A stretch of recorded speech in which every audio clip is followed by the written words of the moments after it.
Today we're going to be reading a story from a famous old British series about Noggin the King, and this story is called Noggin and the Whale.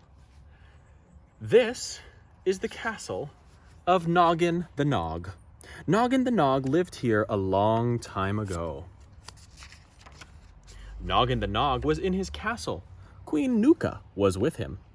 It was Noggin's birthday. There were many presents. But the presents were not all for Noggin. Who else were they for? On his birthday, Noggin liked to give presents to all the boys and girls in the town. He gave them trumpets, he gave them drums, he gave them whistles and harps, he gave them all things to make music. That's a fun thing for a king to do on his birthday. Noggin and the boys and girls walked through the town. They played music as they walked.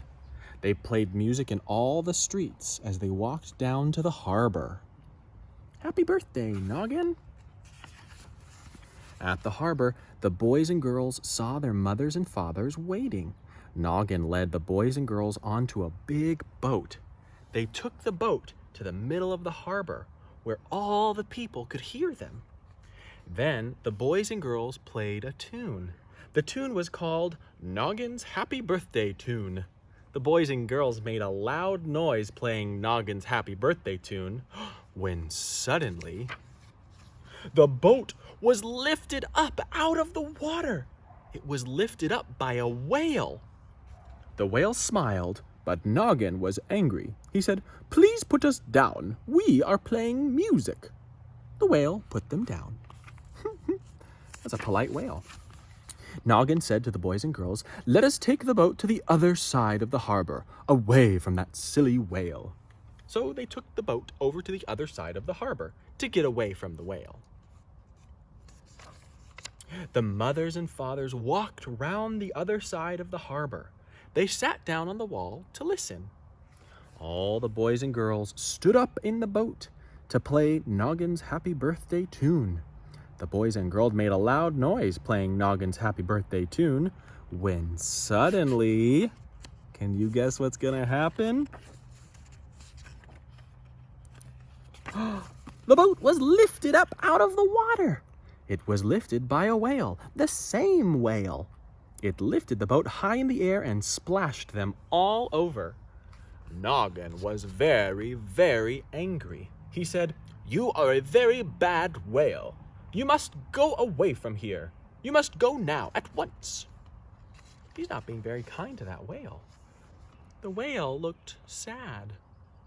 It swam away to the harbor gate. The harbor gate was narrow. Aww. The whale did not swim out to sea. It stopped in the harbor gate. It stopped and shut its eyes. The harbor master was angry. "That whale must not stay there," he shouted. "The fishing boats cannot come into the harbor if the whale stays there." Oh my goodness, what's going to happen? "Look!" shouted the harbor master. "The fishing boats are waiting. Move that whale at once." Oh my goodness gracious, that whale is quite rambunctious. "How shall we move the whale?" asked Noggin. "Bring some long sticks," shouted the harbor master. "Bring some long sticks and push it away." But that was no good. They tied a rope to the tail of the whale. They tried to pull it away with a boat, but that was no good. They tried to lift the whale out of the water, but that was no good. In the end, they knew that they could not move the whale. "We must wait until it goes away by itself," said Noggin. The boys and girls wanted to play some more music. "I think I know what the whale wants," said Little Nut, who was Noggin's son. "I think the whale wants a present. A present like you gave to us. Something to make music." "Ask the whale," said Noggin. "Do you want a present, whale?" said Little Nut. "Do you want a present like Noggin gave the boys and girls? Something to make music?" The whale seemed pleased, very, very pleased. "But what can a whale play?" asked Noggin. "It cannot play a trumpet. It cannot play a harp. It cannot play a whistle. How could it play a drum?" What do you think a whale could play? "I will make something for the whale," said Olaf the Lofty. Olaf the Lofty was a very clever man. He said, "I am very clever. I will make something for the whale to play on." Olaf ran to the fish market.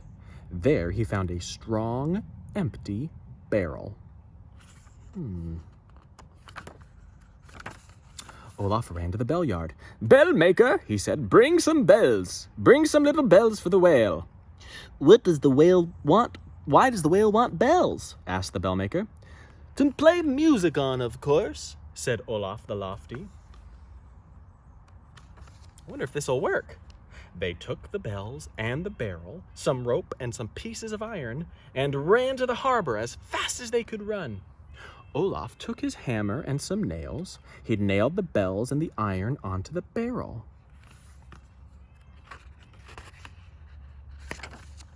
Then he tied the rope to the top of the barrel and let it down into the water. The whale knew what it was for. The whale pushed the barrel with its nose.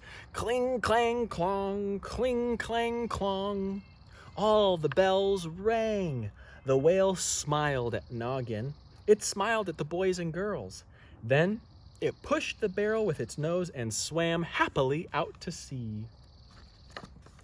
As the fishermen sailed their boats into the harbor, Noggin and the boys and girls watched the whale swim away. "Goodbye, whale," they shouted. "Goodbye." Cling, clang, clong went the whale's bells. Cling, clang, clong, cling, clang, clong, cling, clang, clong, cling, clang, clong. And the whale swam away. The end. I hope you enjoyed that story as much as I did. Have a great day.